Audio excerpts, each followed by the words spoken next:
একসময় ঘূর্ণায়মান পাহাড়ের মধ্যে অবস্থিত একটি নির্মল খামারে উইলো নামে একটি সদ্যজাত ছাগলের বাচ্চা পৃথিবীতে প্রবেশ করেছিল।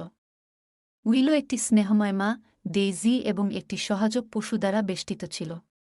উইলো তার প্রথম নড়বড়ে পদক্ষেপ নেওয়ার সাথে সাথে ডেইজি তাকে স্নেহ এবং উষ্ণতা দিয়েছিল। মায়ের চোখ গর্ব এবং আনন্দে জ্বলজ্বল করে যখন তিনি তার ছোট্টটিকে পৃথিবী অন্বেষণ করতে দেখেছিলেন। দিনগুলি সপ্তাহে পরিণত হয় এবং উইলো শক্তিশালী হয়ে ওঠে, সবসময় ডেইজির সতর্ক দৃষ্টিতে থাকে। মা এবং শিশুর মধ্যে বন্ধন একটি অটুট ভালোবাসার গল্পে প্রস্ফুটিত হয়েছিল।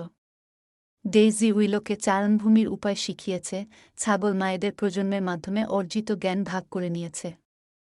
এক ঝড়ের রাতে হঠাৎ করে বর্ষণ পালকে চমকে দিল। ভয় উইলোকে আঁকড়ে ধরল, কিন্তু ডেইজি মৃদু নজর দিয়ে তাকে আশ্বস্ত করল। বাতাস এবং বৃষ্টির মধ্য দিয়ে মা এবং বাচ্চা একসাথে দাঁড়িয়েছিল, তাদের সংযোগ প্রতিকূলতার বিরুদ্ধে একটি দুর্গ ছিল।